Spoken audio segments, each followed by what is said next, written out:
현금 입출을 할 때 꼭 조심할 거는 사업을 영위하는 사업자는 현금 거래가 많고 빈도수가 많으면 일단 탈세로 의심받을 가능성이 높아요. 만약에 현금이나 예금이 많아가지고 상속세가 걱정이 된다면은 저평가되는 자산으로 취득을 해서 자산을 바꿔가지고 계시면 훨씬 절세분을 짤 수가 있어요.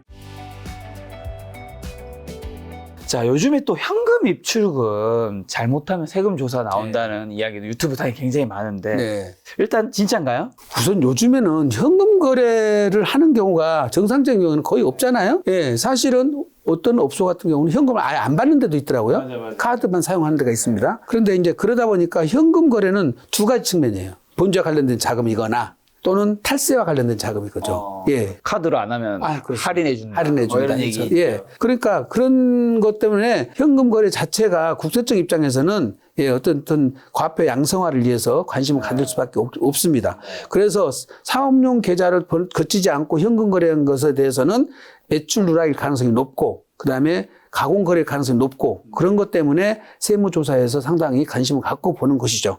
네. 그래서 특히 비사업자들 경우에는 이제 문제는 비사업자들이 사업자도 아닌 분들이 현금 거래하는 것.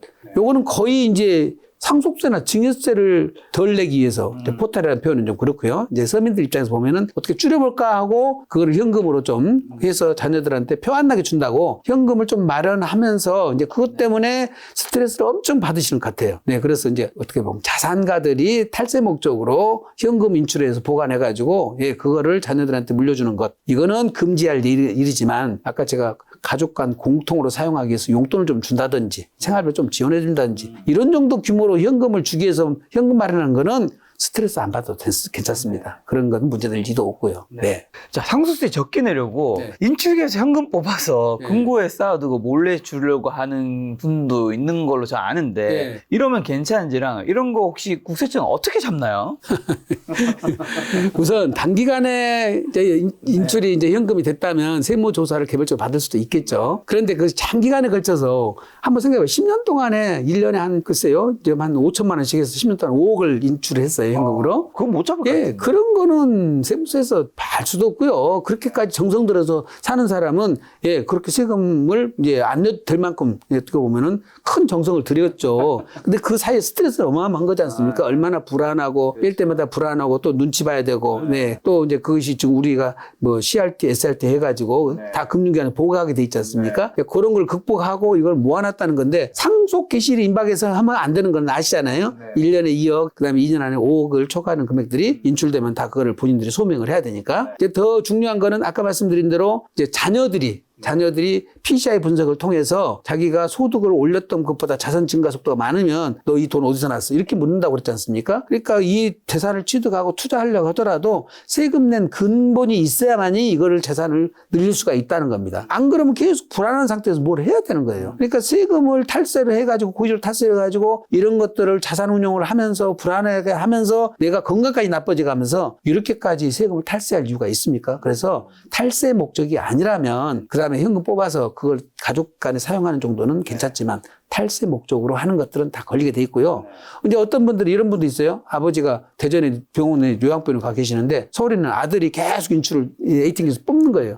뽑으면 뭐예요? 아버지는 요양병원에서 계시는데 서울에 사는 아들이 뽑아가지고 그 돈을 자기가 현금 가려고 했으니까 이 돈을 누가 뽑았어? 아버지가 뽑았다 할 수도 없지 않습니까? 그렇죠. 그럼 큰아들이 뽑았어요. 큰아들이 그걸 가져간 거잖아요. 이렇게 눈 가리고 앙호하는 경우는 다 걸리고 또 어떤 분들은 아버지 통장에서 꺼내갖고 어머니 통장으로 옮겨놨어요. 예. 근데 그것이 정확하게 뽑아서 800만 원 뽑아가지고 2시간 후에 어머니 통장으로 옮겨놔요. 예. 시간도 정확히 맞아. 그건 다 아버지 돈 일이 옮겼을 뿐이잖아요. 그러니까 이거를 속인다는 것도 쉽지가 않아요, 이것도. 그렇죠. 예. 일반인들이 하시기는 거는 어리숙하게 다 걸리게 돼 있으니까 고의적으로 탈세 목적으로는 하지 마시고, 예. 가족 간 금전을 공동으로 활용하기 위해서는 적당한 금액은 국세청에서도 넘어갈 수 있다. 이렇게 예, 해주시면 되겠습니다. 그러면 뭐 또 많은 분들이 이런 거 워낙 또 궁금해 하시니까 저희가 뭐 이런 거를 하라가 아니라 어쨌든 궁금증 해결해 드려야 되니까 하루 현금 인출 어느 정도까지는 괜찮은 건가요? 기본적으로 1,000만 원 넘어가면은 예, CRT 보고라고 해서 당연히 자동으로 금융기관에서 FI로 보고가 들어가잖아요. 금융분석원으로. 그러면 금융분석원에서는 이걸 모아가지고 건건히 국세청에 통보해가지고 국세청에서 모든 걸 하나하나 다 세무조사를 하는 건 아닙니다. 1,000만 원이 건당인가요? 하루인가요? 건당이에요. 은행에서 한 번 인출할 때, 한 번 입금할 때. 예, 그러면 이제 나눠서 한 번 은행 가서 600만 원씩 해서 은행 다 돌아다니면 이제 세 군데 돌아가면 1,800만 원 뽑으면 은행끼리 연결이 안 돼 있죠. 안 돼 있죠. 근데 이제 FI에서 분석해서 봤더니 현금이 여기서 여러 번 돌면서 뽑더라. 그러면 이제 횟수가 거기서 FI 분석에서 통합이 되는 거죠. 그런 것을 분석해서 그러면 이 사람은 왜 뽑을까? 근데 거기에 FI 분석에서 설립한 이유 자체가 범죄와 관련된 자금들을 돈 세탁을 막고 그다음에 외화 유출을 밀반출하는 것을 막으려고 이제 먹어놓은 거니까 그다음에 이제 국세청 입장인 거는 탈세를 막으려고 해놓은 거잖아요. 그래서 이제 그런 자료들이 오면은 기본적으로 세무조사 때는 무조건 활용을 해요. 그래서 세무조사가 시작되면은 안수남이 세무조사 한다 그러면 FIU 자료부터 확인해 봅니다. 봤더니 현금 인출이 많아. 그러면 여기 사람은 여러 가지로 의심할 것이 많잖아요. 구린데가 많다는 거잖아요. 그러면 세무조사를 세게 하겠죠. 예. 그런데 이제 비사업자들에 대한 그 부분은 막말라게 해서 현금을 계속 뽑아가지고 한 5억 정도 뽑았는데 5년 됐어요. 그러면 우리 아버지한테 와가지고 왜 현금을 왜 뽑았습니까? 그래서 난 뽑아서 내가 쓰려고 썼습니다. 어디다 썼습니까? 말 안 해도 그만이에요. 그건 국세청 직원한테 말할 필요가 없죠. 자기가 찾아내야 맞죠. 그러니까 만약에 오랫동안 장기간에 현금을 뽑아가지고 본인이 보관한다고 해서 그 자체가 탈세도 아니고 세무조사 대상도 아닙니다. 그러니까 일반적인 경우에는 국세청에서 세무조사 대상에 됐을 때 FIU 자료를 활용해서 세무조사를 강도를 더 높일 것인지 또는 그쪽 분야에 왜 현금이 거래가 되는지를 원인 분석을 해서 세무조사가 이루어진다는 것이니까 기본적으로 내가 탈세 목적이 아니라면 현금 뽑는 것은 너무 스트레스 받지 마시고 뭐 예를 들어서 뭐 그다음 내가 한 5년 동안에 1억, 2억 뽑았어요. 그것이 누구 주기도 하고 내가 쌓아놓기도 했어. 그런 경우는 큰 문제는 아니라는 겁니다. 예. 누굴 특정 인물에게 이게 증여하는 목적이 아니라 그냥 그래서 뭐 누구 주기도 하고 주기도 하고 내가 현금으로 좀 든든하게 갖고 있다가 누구 불려주기도 하고 이런 자금으로 활용했다면은 그 현금 거래는 큰 스트레스 받지 마시고 인출하시고 비사업자인데 뭘 FI가 보고해서 알았다 한들 국세청에서 세무서 나왔다 한들 제가 금고 열어서 보여주면 되잖아요. 뽑아놨습니다, 내가. 왜 뽑아놨냐고 국세청 물어볼 권한이 뭐가 있어요? 내가 그대로 다 보관하고 있는데. 뽑아놨는데. 그럼요. 나는 금고에다 두고, 은행에다 두기 싫어서 금고에다 두고 쳐다보려고 내가 뽑아놨습니다. 그럼 누가 뭐라 할까요? 그 자체가 세무조사에서 전혀 문제가 안 된다는 얘기입니다. 자, 그럼 현금 인출할 때 꼭 조심해야 하는 거 한 번만 좀 언지 주신다면요. 현금 인출을 할 때 꼭 조심해야 할 거는, 사업을 영위하는 사업자는 현금 거래가 많고 빈도수가 많으면 일단 탈세로 의심받을 가능성이 높아요. 그러니까 현금 입금, 출금, 특히 사업자의 경우는 입금을 더 중요시 여깁니다. 현금으로 입금하는 걸 더 중요시 여겨요. 네. 뭐냐면 현금으로 팔아가지고 매출 누락 했을 가능성이 높으니까요. 그렇죠. 입금 받는 거니까. 그렇습니다. 이게 매출이니까. 그렇습니다. 그래서 오히려 입금이 더 의심스럽기 때문에 그리고 이제 또 상속세나 증여세 탈세 목적으로 현금을 인출하는 것은 절대 금물입니다. 그거는 그런 방식으로 세금을 줄이려고 하지 마시고 자녀들의 이행사나 용돈을 지급할 목적으로 필요한 자금만큼만 뽑는다면은 그건 하등에 스트레스 받지 말고 뽑으시고 그거는 국세청에 보고가 되든 안 되든 전혀 문제가 없다. 만약에 현금이나 예금이 많아가지고 상속세가 걱정이 된다면은 저평가되는 자산으로 취득을 해서 자산을 바꿔가지고 계시면 훨씬 절세분을 짤 수가 있어요. 지난번에 보니까 현금을 15억 갖고 계신 분이 계시더라고요. 그분은 7억 5천이 50% 세금이 가니까 7억 5천이 세금이에요. 근데 15억을 가지고 상가를 구매해서 2년 후에 증여를 하면은 그게 자체가 15억짜리 현금을 5억으로 낮출 수가 있거든요. 즉 평가액을 10억이나 낮출 수가 있다는 겁니다. 바보같이 현금을 줄여가지고 그걸로 증여를 해가지고 세금 줄이려는 방법으로는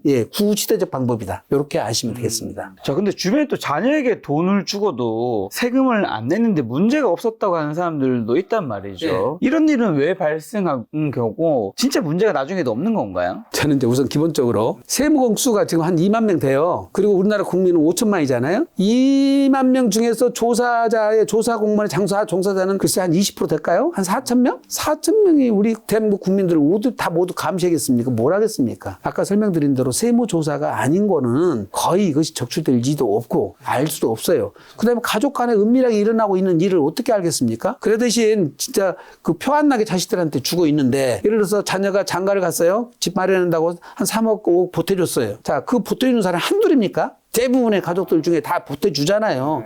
근데 요즘에 유튜브 보니까 문제 있다니까 다 지금 돈을 주면서 차용증을 쓰고 준단 말이에요, 지금은. 옛날에는 안 쓰고 다 줬어요. 저도 아무 문제가 없었어. 왜? 그런 거 조사 안 하니까. 조사해서 걸릴 일도 없으니까. 근데 요즘 하도 이제 그렇다니까 차용증 쓰고 이제 전세금을 주잖아요. 또 부동산 사는데 1, 2억 정도 준 것도 다 차용증 쓰고 주는데, 예, 물론 만에 하나 생각해서 차용증 쓰고 그렇게 거래하는 것도 괜찮습니다만은 일반적으로 사실상 증여라 하더라도 그 부분이 증여로 적출되려면 세무조사가 돼야 되고 그다음에 확인돼야 되지 않습니까? 그다음에 아버지가 돌아가셔서 상속세 대비하는 경우만 조사를 받는다고 그랬으니까 일반 국민들이 예, 거래하는 것들은 예, 거의 문제가 안 되는데 왜 나무 자식도 문제가 안 되는데 내 자식만 문제 되겠습니까? 네, 다 같이 문제는 없다고 보셔도 됩니다. 그래서 예, 제가 뭐 그거를 예, 어쨌든 막 조장하는 건 아니지만 국민들이 보편 타당하게 사회통념적으로 있을 수 있는 일을 하셨는데 이게 내가 탈세한 게 아닌가? 너무 걱정하지 마시라는 겁니다. 남도 하고 나도 했으면 거기 비슷하게 했고 특히 지난번에 한번 제주도에서 전화 오셨어요. 아들 장가 갈 때 저기 전세보증금을 3억을 줬는데 이번에 또 오지를 않는데 그 3억 걸리는 거 아니냐고 몇 년 전이냐고 그러니까 한 18년 됐대요. 그러면 시효가 15년이거든요. 시효는 15년 지나버린 것까지 걱정할 일이 없지 않습니까? 예, 그 다음에 그거 지금 문제될 일도 없는데 일반 국민들은 요즘 그렇게 걱정을 하시더라고요. 그런 일로 걱정 안 하셔도 됩니다. 자, 그럼 세무조사 피하면서 현금 주는 방법 이번 영상 핵심 정리해 주신다면요? 네, 예, 첫째 이제 세무조사를 피하면서 현금을 주는 핵심 방법 글쎄요. 제가 탈세 목적으로 현금을 주는 것에 대해서는 직업윤리상 알려줄 수도 없고요. 예, 제가 아까 말씀드린 대로 사회통념상 비춰서 부모가 능력차이가 나는 자녀에게 또는 손자녀에게 교육비나 생활비나 치료비 명목으로 지원을 해줄 경우 예, 세무조사를 받는 일이 일반인들은 거의 없기 때문에 큰 문제가 없다. 그 다음에 이제 최근에 유튜브에서 가족 간 계좌거래라든지 현금 입출금에 대한 세무조사가 추진될 것처럼 설명이 하는 동영상이 많은데 현실적으로는 그거는 법상은 맞으나 현실적으로는 그렇게 예, 너무 실현되는 일이 많지 않으니까 예, 스트레스를 받지 마시라. 제일 중요한 거는